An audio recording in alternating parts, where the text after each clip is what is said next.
Hi, everybody. This is Kaylin Leland from Fourlane over here. We are doing our webinar today about creating a construction bid. Okay, so everyone should be able to see my screen. I have a nice little slide deck. We are going to be creating a construction bid in our webinar today. Okay, so a little bit about Fourlane. We have 4 uniques here. We are value-added resellers for QuickBooks, NetSuite, Xero, and Acumatica. Okay. We are also experts in accounting and the software. So it makes us a little bit unique. Not only are we that software expert, but we have that accounting background as well. In addition to that, we are ERP consultants. Okay. We like to dispel the myth that you are outgrowing QuickBooks, but we will be unbiased and right fitting you in your correct software. Okay. We are also strategic partners for change management. We like to empower your team and make sure that we are getting the most out of our software and using everything as efficiently as possible.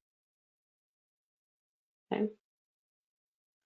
So today we will be covering a couple of different topics. Preferences. Oh, let's go back. Preferences for estimates, templates for estimates, items for estimates, creation of it, and then of course the change order. Okay.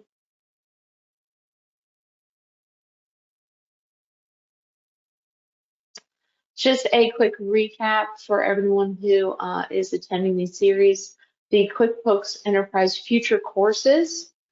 Next week, we'll be covering the MEC package, the balance sheet reconciliation, prepayments on inventory, and customer deposits. Okay. If you would like to learn any other topic, please feel free to email us. We would love to get that on the list. Okay, just a quick thing, Marjorie@fourlane.com is the email address. And we're going to go ahead and get started. Up right now, I have just a demo QuickBooks file. Okay, so the first thing I would like to go through is the settings, okay? Because as many of us know, if our settings are not correct for the file, nothing else will be correct. Okay. So if we were come down here to preference, there's a couple of different things that we would want to look at. Under jobs and estimates, we would want to have our do you create an estimate on. I also put progress invoicing on because I do like, to see that and walk through it. Okay. I also, in this example, I did put, if you come down here to the time and expenses, do you track time? Yes. And I want to mark them as billable. This is for this example, I would like to walk through expenses and labor as well. Of course, everyone's different company will have different needs, and that's okay, right? Now that we have our preferences turned on for it, we would want to add it to our templates.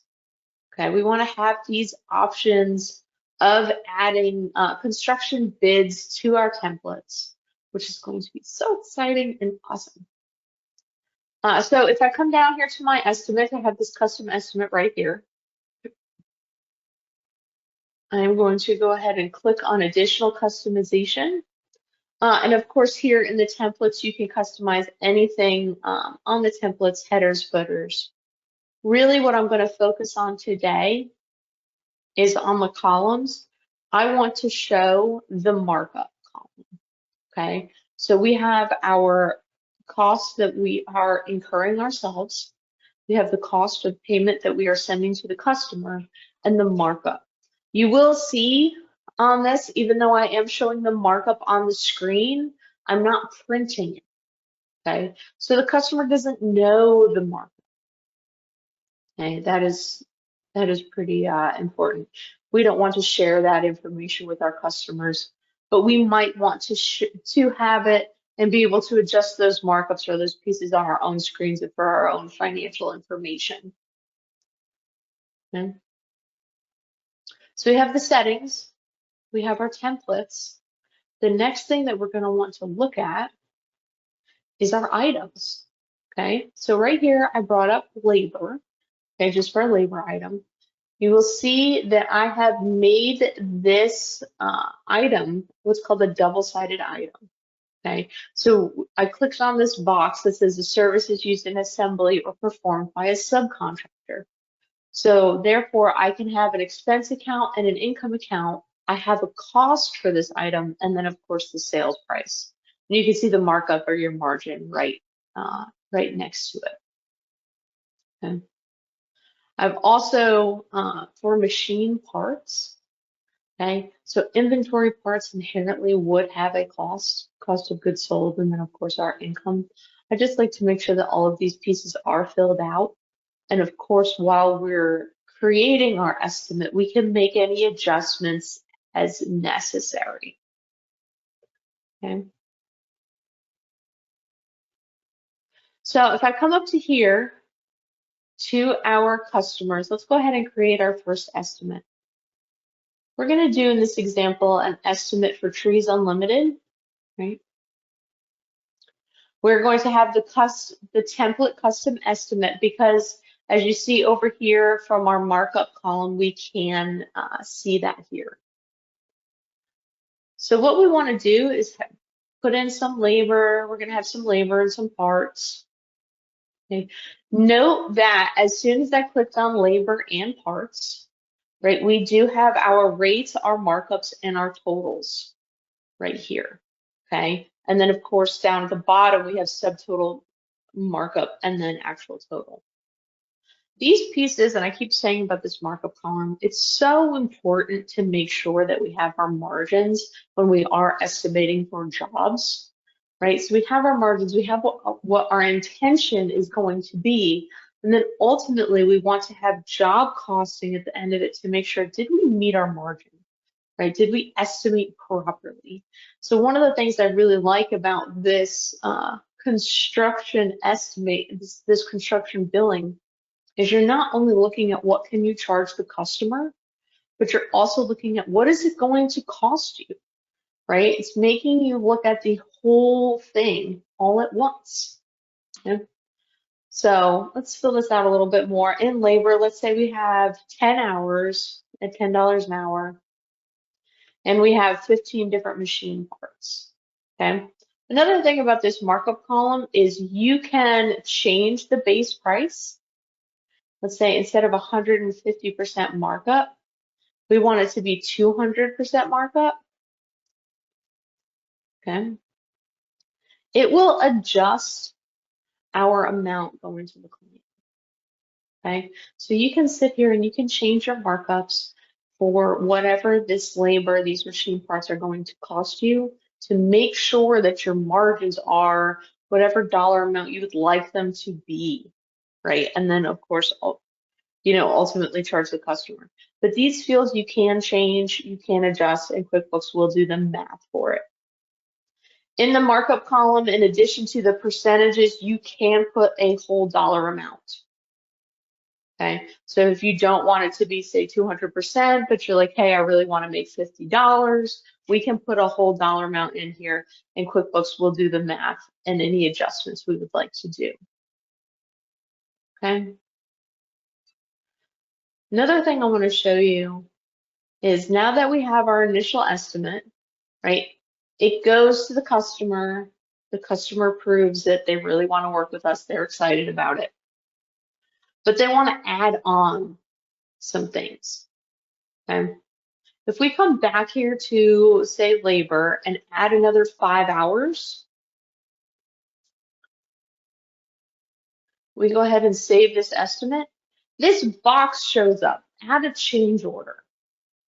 Okay. So change orders are very interesting because we're still keeping the original 10 hours of labor on the invoice that is still flowing through to our reports. But this is the same job, and we don't have to create a brand new estimate for any change orders. We can just add it to the order. Okay. So if I go ahead and add this change order, the labor now shows up, the additional 5 hours at $10. And then We have all of our fresh numbers, everything's updated. It will even update all the way through to the reports. But it will track for you. There's this change order line here. On this date, you added 5 hours, which costs the customer this much money. Okay, so now you have a record of any changes, anything that the customers do request and want for you. Okay, again, this becomes very helpful. It goes all the way through the system for our job costing, for things like that. But we're not creating multiple estimates, not creating multiple transactions for the same job. We can look at this one transaction and see the job all the way through. Okay, that's very important. All right. So we're going to go ahead and save this. Now we have our estimate. The big things about job costing and estimates is really just making sure that your costs are what you expect them to be. Okay, so what I'd like to do next, just to kind of complete the circle, let's go ahead and let's just enter a piece of time. So what we're going to do is we're going to click on that same job that we had. The service item is labor. Okay, to be able to go against the estimate for Trees Unlimited, right, we have to have the same service items as is on the estimate. Okay, so I want to put, say, 4 hours of labor. I'm going to unmark it billable, right, because we already have it on the estimate. I don't want to create an additional line for these invoices, for these pieces, but I do want to have the costing piece go against that job. Okay. Now, if you remember from our lists and right from here, our labor is $10 for each hour. Okay. So if I'm to run a job costing report,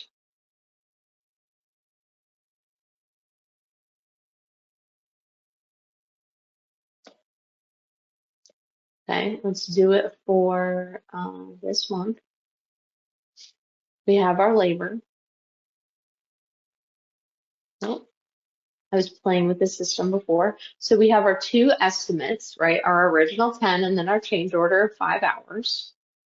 Okay. We have our actual cost, our quantity of 5 hours, which is coming from our timesheets. Okay. Now we can have our costs, our difference in our estimate versus actuals, and then of course we haven't done any revenue for that piece yet. But this bidding, I wanted to kind of close the loop. The bidding in these estimates for the contractors is so important to make sure that we have our profit margins. Okay. Another very good report that I like, the job WIP summary. Okay. Just a quick overview. We have estimates versus actuals, our percentage complete, right? And then our revenue. I have done a webinar in the past about over under billing. So these estimates become so important because it is the basis for all of this. Okay. And then of course we have our estimates versus actual summary and detail, and then our committed cost by job. So committed costs, just for those of us who don't know and don't use the system maybe every day, committed costs are payroll costs that are incurred and not yet paid out. Okay, committed costs are not yet actual costs. They will become actual costs when we do go ahead and pay that payroll. Okay, so back on our estimates, right, we have our labor of $10, or sorry, 10 hours of labor, right? We have incurred our time card for labor, but we have not yet paid it. So it will sit in that committed cost column until it's actually paid. When it's actually paid, just like as if you pay a bill, it will move from that committed cost column to that actual column. Okay. but it will be in the system under this cost for labor that we have identified on our items list. So why is construction estimating so important? Besides getting your costing right, we can play with our margins. I have a client who, in the construction business, in the plumbing business, and they do estimates all the time for multiple year contracts. Most of their contracts are about 18 months, which do go over, 2 different tax years. And they spend so much time making sure that their estimate is proper, making sure that estimate and their margin is correct, because over 18 months, your materials change. You have to account for labor and then any labor increases, raises, bonuses, things like that. You have to look at it all the time. Okay? One of the things that they do too is they have a contract and they bid the project about 18 months each time, about $1.5 million each one. So they have a lot of these items, right? A lot of items, a lot of different rates, a lot of markups and everything else. And it is so important, and they were so excited when I showed them how to do change orders on the same estimate. Instead of creating, what they were doing before was creating an estimate each time they had a change order. But when they did have a change order, it's about 15 different lines. Okay? That became a big issue when this estimate became an invoice. Okay? Because how do they know what they're invoicing for? So their invoices, they would have to send the customer multiple different invoices or copy paste all onto one, because if you have 4 different estimates and you are invoicing your customer a piece from each one, QuickBooks does not automatically put it on one invoice. So it's a big deal when we introduce them to the change order feature, because now from this estimate, I can come up here and create an invoice. Oh, I have an overdue balance on this account. Let me remove that real quick. By the way, we can ask QuickBooks to, under your sales and customers, to not sell to overdue customers. And let me turn that off. When I come here and I create an invoice based on the estimate, it gives me a couple different options. You could create an invoice for the entire estimate, for a percentage, or for the different items. Okay. So this customer that I'm talking about, they invoice for a percentage of the entire estimate. So let's say we're going to invoice for 10%. When they didn't use the change order feature before they knew about it, they would have to send, instead, 4 or 5 different invoices for 4 or 5 different estimates. Okay. So now on this invoice that goes on, it has the original pieces, right? It has the change order, it acknowledges the change order, and it's adding that 10% invoice across the entire thing. Okay. And that became a very big key to them, for keeping track of what work was done, for the ease of the client, so they could see all of their pieces in one invoice instead of multiple. It became a big thing. Okay. Let me assign a location.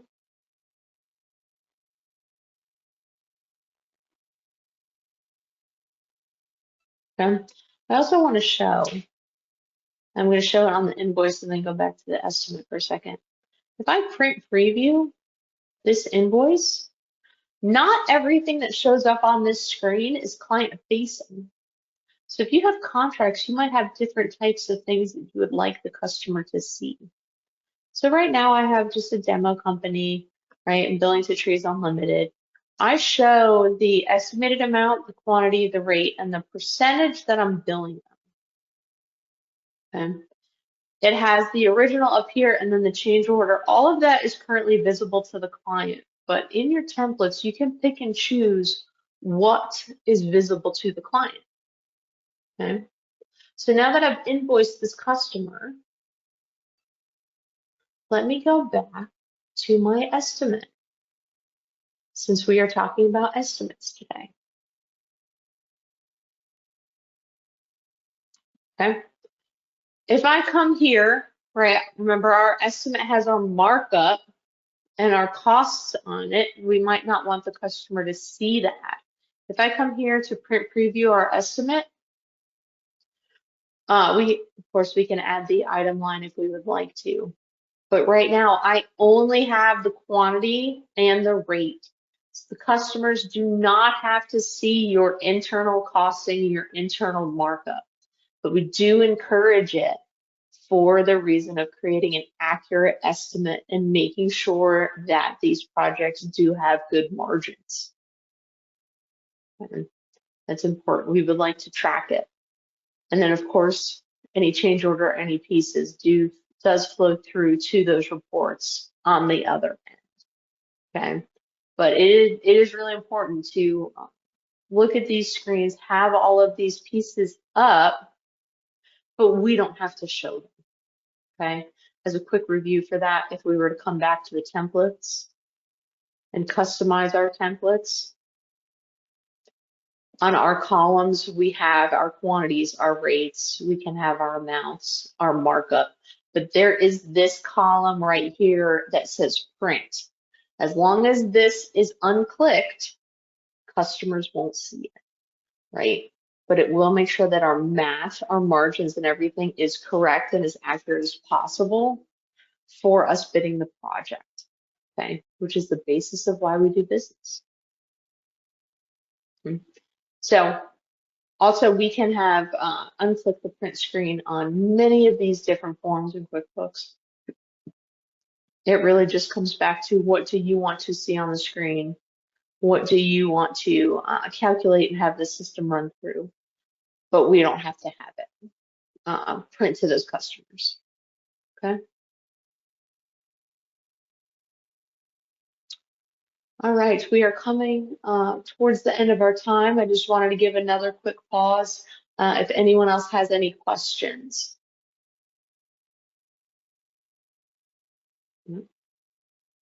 Okay. Well, hey, that is great. Thank you, everyone, for being such a great audience. As a quick recap, our next webinar is about the month-end close process and then reconciling the balance sheet. So if we do have any questions, if we do have any topics that you would like us as a company to go over, please email them in. We would love to hear from you. Okay, thank you.